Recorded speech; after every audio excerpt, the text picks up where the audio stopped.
فتح سمرقند اسلامی تاریخ کا ناقابل فراموش واقعہ جسے پڑھ کر آپ کے رونگٹے کھڑے ہو۔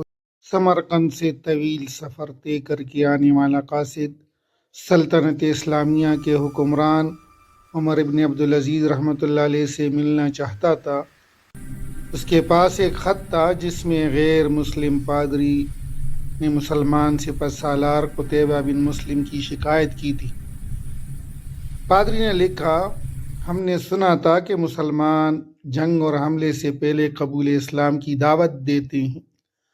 اگر دعوت قبول نہ کی جائے تو جزیہ دینے کا مطالبہ کرتے ہیں، اور اگر کوئی ان دونوں شرائط کو قبول کرنے سے انکار کرے تو جنگ کے لیے تیار ہو جاتے ہیں۔ مگر ہمارے ساتھ ایسا نہیں کیا گیا اور ہم پر راتوں رات اچانک حملہ کر کے ہمیں مفتوح کر لیا گیا۔ یہ خط سمرقند کے سب سے بڑے پادری نے سلطنت اسلامیہ کے فرمان روا عمر ابن عبدالعزیز رحمۃ اللہ علیہ کے نام لکھا تھا۔ دمشق کے لوگوں سے شہنشاہ وقت کے قیام گاہ کا معلوم کرتے کرتے وہ قاصد ایک ایسے گھر جا پہنچا کہ جو انتہائی معمولی اور خستہ حالت میں تھا۔ ایک شخص دیوار سے لگی سیڑھی پر چڑھ کر چھت کی لپائی کر رہا تھا اور نیچے کھڑی ایک عورت گھارا اٹھا کر اسے دے رہی تھی۔ جس راستے سے آیا تھا واپس اسی راستے سے ان لوگوں کے پاس جا پہنچا جنہوں نے اسے راستہ بتایا تھا۔ اس نے لوگوں سے کہا کہ میں نے تم سے اسلامی سلطنت کے بادشاہ کا پتہ پوچھا تھا، نہ کہ ایسے مفلوق الحال شخص کا جس کے گھر کی چھت بھی ٹوٹی ہوئی ہے۔ لوگوں نے کہا، ہم نے تجھے پتہ ٹھیک ہی بتایا تھا، وہی حاکم وقت عمر ابن عبدالعزیز رحمۃ اللہ علیہ کا گھر ہے۔ قاصد پر مایوسی چھا گئی اور بے دلی سے دوبارہ اسے اسی گھر پر جا کر دستخط دی۔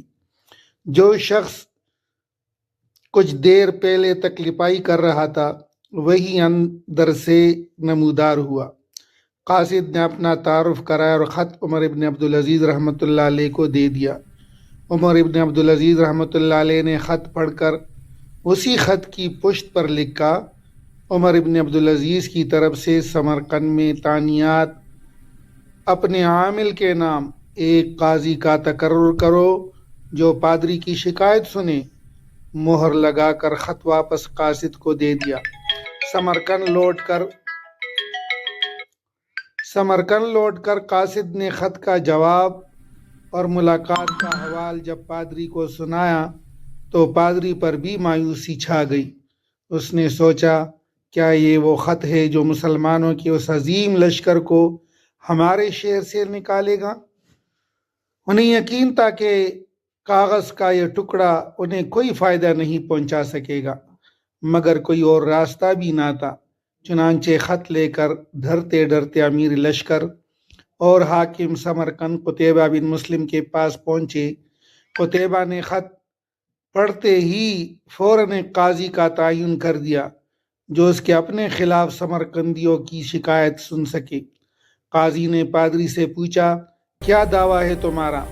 پادری نے کہا، قتیبہ نے بغیر کسی پیش کی اطلاع کے ہم پر حملہ کیا، نہ تو اس نے ہمیں اسلام قبول کرنے کی دعوت دی تھی اور نہ ہی ہمیں کسی سوچ و بچار کا موقع دیا تھا۔ قاضی نے قتیبہ کو دیکھ کر پوچھا، کیا کہتے ہو تم اس دعویٰ کے جواب میں؟ قتیبہ نے کہا، قاضی صاحب، جنگ تو ہوتی رہی، فریب اور دھوکہ ہے۔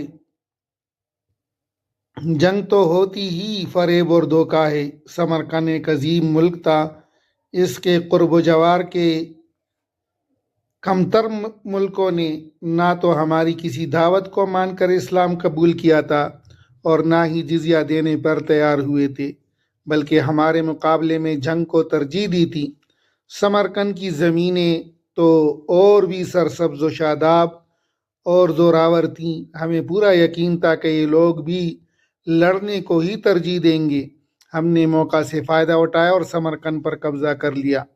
قاضی نے قتیبہ کی بات کو نظر انداز کرتے ہوئے دوبارہ پوچھا، قتیبہ، میری بات کا جواب دو، تم نے ان لوگوں کے اسلام قبول کرنے کی دعوت، جزیہ یا پھر جنگ کی خبر دی تھی؟ قتیبہ نے کہا نہیں قاضی صاحب، میں نے جس طرح پہلے ہی عرض کر دیا کہ ہم نے موقع سے فائدہ اٹھایا تھا۔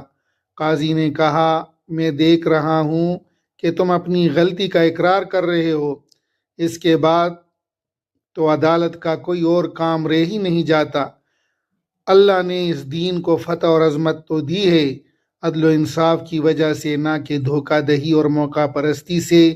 میری عدالت یہ فیصلہ سناتی ہے کہ تمام مسلمان فوجی اور ان کے عہدیداران بمائے اپنی بیوی بچوں کے اپنی ہر قسم کے املاک اور مال غنیمت چھوڑ کر سمرقند کی حدوں سے باہر نکل جائیں اور سمرقند میں کوئی مسلمان باقی نہ رہنے پائیں۔ پادری جو کچھ دیکھ اور سن رہا تھا وہ ناقابل یقین تھا۔ چند گھنٹوں کے اندر ہی مسلمانوں کا عظیم لشکر قافلہ در قافلہ شہر کو چھوڑ کے جا چکا تھا۔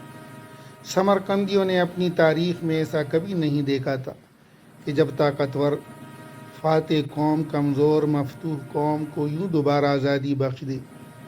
ڈھلتے سورج کی روشنی میں لوگ ایک دوسرے سے سرگوشیاں کرنے لگے کہ یہ کیسا مذہب اور کیسے پیروکار ہیں۔ عدل کا یہ معیار کہ اپنوں کے خلاف ہی فیصلہ دے دے اور طاقتور سپہ سالار اس فیصلے پر سر جھکا کر عمل بھی کر دے۔ تاریخ گواہ ہے کہ تھوڑی ہی دیر میں پادری کی قیادت میں تمام شہر کے لوگ گھروں سے نکل کر لشکر کے پیچھے سرحدوں کی طرف دوڑے اور لا الہ الا اللہ محمد الرسول اللہ کا اقرار کرتے ہوئے ان کو واپس لے آئے کہ یہ آپ کی سلطنت ہے اور ہم آپ کی رعایا بن کر رہنا اپنے لیے فخر سمجھیں گے۔ دین رحمت نے وہاں ایسے نقوش چھوڑے کہ سمرقند ایک عرصہ تک مسلمانوں کا دار خلافہ بنا رہا۔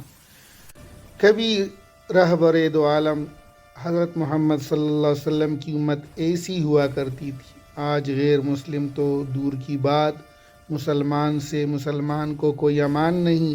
بلوچستان اور پشتونخوا میں قتل عام، غزہ میں قتل عام اور مسلمانوں کی بے حسی کی مثالیں ہیں۔